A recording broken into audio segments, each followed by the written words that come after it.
let's move on to Samba TV and Peacemaker. What's all the hubbub? What's all the hubbub, guys, with this whole Samba TV and Nielsen ratings and such? Because people were freaking out, and their freakouts are kind of unwarranted. Now, you can go check out this article at my website, /freetalk.com. I encourage you to go check it out because it's an awesome website, but I put way too much effort into it for the lack of people that go over there.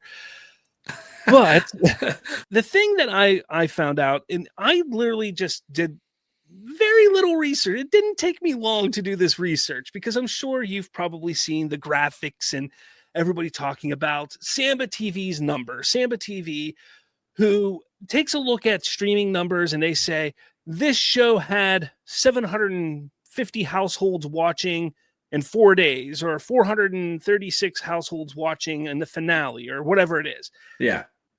That's what Samba TV does. The thing is, that information is not 100% accurate. And Samba TV says this on their website. Yeah. Like they literally do. Now, how does it measure streaming? So what they do is they use what's called automatic content recognition, ACR technology, which is built in to smart TVs. I bet you didn't know that. People don't know that. It's called ACR. It's probably in your TV. It's in my TV right over here. It's in a bunch of people's TVs. Now, what it does is when somebody watches a show or a movie on their television, whether it's through a built-in app like your smart TV, whether it's your Roku, your Fire TV, your smart box, game console, or even a computer that you plug into your HDMI, Samba can actually detect and register that content. Now, first off, that's ridiculous. There's a whole lot of questions I have about that. Yeah. But who gave you the right? Exactly. Who gave you the right? But this information, you can actually go find this on their website, and it has all their information on there about this. That's how they gather information. Notice, though, what it doesn't gather. If you're watching it on an iPad, if you're watching it directly on your computer screen, not connected to a TV, if you're watching it on your cell phone, different things like that. Mm-hmm. A view is counted when a household watches at least 5 minutes of a program on their TV screen. Samba TV measures households, not individuals. So if there's 10 people sitting on a couch, that'd be a lot of people on one couch, but 10 people sitting in a living room, Peacemaker, that's counted as one view. Most people aren't watching alone. No, most majority people of the time. Yeah, I mean, it's at least 2 people. Yeah. Mostly, sometimes more, sometimes one. Yeah, sure. It's okay, single people out there. Sorry. And then the panel was opted and weighted to match U.S. Census demographics, allowing Samba to estimate national household trends. Mobile and laptop viewing isn't fully included unless it's cast or mirrored to the TV. So while Samba TV provides a solid snapshot of how many households are tuning in on TVs, which is useful for comparison across shows, it's not the whole picture. However, it is valuable and reliable. It is a valuable and reliable barometer. So yeah, I mean, you get a sense of it. Now, am I sitting here saying, well, this information is terrible? When they're talking about Peacemaker's finale only getting 435,000 households to watch in 4 days, that's good. Well, no, like that's not exactly, like there's more to it. We got to talk a little bit more about it. But what I want people to understand is there needs to be more context to this, because people are throwing this number of 435,000 households and saying, ha, your show sucks. You guys suck. Well, let's be specific. Snyder Bros are saying it. Yeah. Not people. Snyder Bros.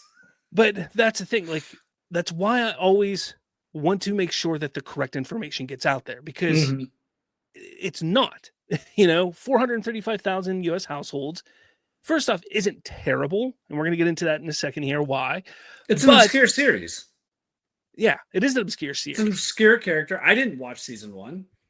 People were just like, dude, you got to watch it. Dude, you got. And I'm a DC guy, but I was like, yeah, eventually, maybe.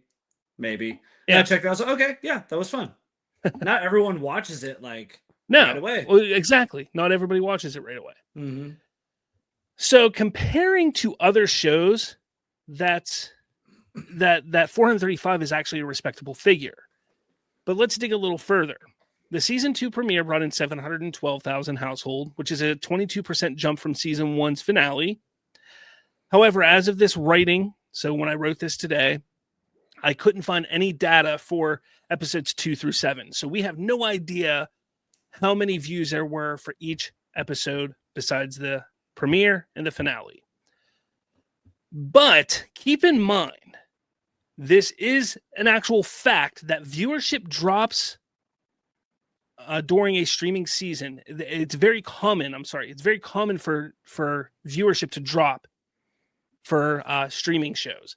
Most shows will peak in the premiere because of the marketing, the hype, the excitement, and then they'll settle into the loyal fan base as the season moves along. This dip is not a sign of failure. It's just a normal pattern in streaming. Where that matters most is retention, engagement, and total audience over time, not just episode by episode numbers. Speculation is that Peacemaker followed that pattern closely. But again, we don't know what the 2 to 7 numbers are. We'd have to see that. We have to see what those numbers are, and we don't have them. Now, how does this stack up against other shows that are similar to it? Well, The Penguin was a massive outlier because that thing hit 3.2 million households. Yeah. That show was massive. It was filmed amazingly too. I mean, it felt like an 8-episode movie. Yeah. I mean, The good. Penguin was that is what you call an exception. I mean, there are shows sometimes in certain genres that just, exceed expectations. And The Penguin did that. Yeah. But then you have Gen V, which is going on right now. That premiere, 429,000 households, which is far less than the premiere of Peacemaker. And actually, 429,000 households is less than the 435,000 households than the finale for Peacemaker. And that's a premiere. All right. That's supposed to be the big. The Mandalorian, staying in the nerd realm, season 3 saw 722,000 for its premiere. Which is season 1, or what was the Mandalorian season? Season 3. Oh, season 3. Gotcha. Yeah. Which is slightly that finale was. slightly higher than season 2's premiere of Peacemaker. The finale finished at 662, which was the day of, actually. So that was just in one day. So that's pretty high. But again, that's Star Wars. That's the Mandalorian. It's Baby Grogu, Baby Yoda. I mean, people love that thing, Now, we're also going to start talking about Nielsen charts, because a lot of people love to say, well, Peacemaker didn't chart on the Nielsen chart at all in its 8 episodes. Well, Daredevil did not chart on the Nielsen charts despite its heavy brand recognition. Daredevil Born Again, which a lot of people liked, but it never charted during its run in its first season. Let's talk about Nielsen. Why not charting on Nielsen isn't a death sentence. Nielsen's chart is based on total minutes viewed on TV sets only. Very similar to how Samba will, track. It's only through TVs. So not your phones, not your tablets, not your computers. So if people are watching it on those devices, guess what? Nielsen isn't tracking that. It's only through your TVs. It favors what's called library shows, kid series, and big movie drops that dominate sheer viewing time. Weekly releases with shorter episode lengths can be easily crowded out, even when performing well. Remember, many of Peacemaker's episodes were 30-ish minutes, like 30, 35 minutes. So lower time, while other shows may be an hour long, that gives people more minutes. So they're watching for 60 minutes this episode. So if you have 400,000 people watching 60-minute show or 400,000 people watching 30-minute show, what show is going to have more minutes viewed? Exactly. Okay. So again, Daredevil Born Again did not chart. But here's the big one that I want to point out to everybody, because everybody wants to sit there and say, well, Peacemaker didn't chart. It's because it's so raunchy and it's so disgusting. It had a big orgy in the beginning of it, blah, blah, blah, that kind of stuff. Well, even Emmy darling The Studio, which was a fantastic show, but it is just as raunchy and comedic, never cracked the Nielsen top 10 before or after its huge awards night. Never cracked the Nielsen top 10. Great show. Yeah. But it is very vulgar. It's very raunchy. Yeah. You know, you could pretty much say that's in line with Peacemaker, you know, like in that kind of comedy. And great word of mouth on that show, too. Great word of mouth. I told anyone with ears, I'm like, you've got to watch the studio. The bigger picture here is when trying to find reasons to cancel the DCU and paint James Gunn as some evil studio head, you actually see that Peacemaker Seasons 2 numbers are solid and sustainable through its run. It had a strong premiere with a respectable finale. When you compare it to other well-performing genre series, it compares pretty much on par.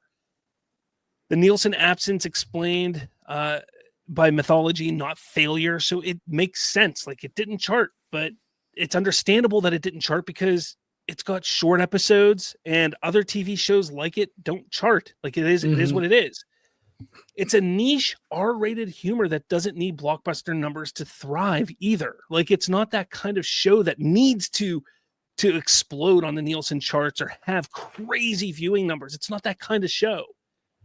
So in an era where only a handful of shows break out into million-plus household tiers, Peacemaker has carved out a steady, loyal audience, and that's often exactly what a platform wants from its mid-tier hits. 435,000 household in 4 days is not a flop. It's a healthy number for a character-driven R-rated comic book show in today's streaming market. Let's not act like context doesn't matter.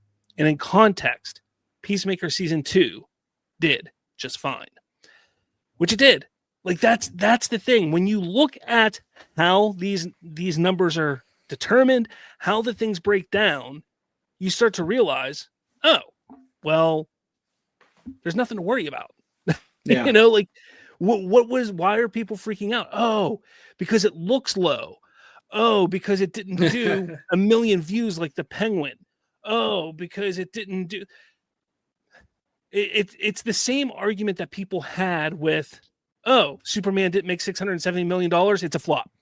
Jeez. Like, it's that same argument. They want to find, they latch onto one thing and they say, well, it's this.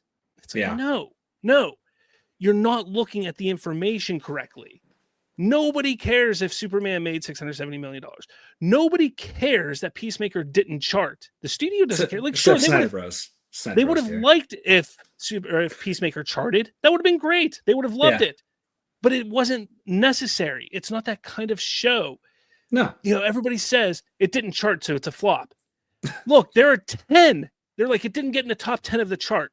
That's 10. So if studios only cared about 10 shows that are charting, we would only have 10 shows on TV. Yeah. Think about Not that. everything can be in the top 10. Exactly. So, like, that's the mentality that they have. They don't look at things logically. They don't do their research. They don't understand because they just look at the part of it that justifies their argument. Yeah. Yeah, exactly. That number's bad, so it sucks. Yes. Precisely.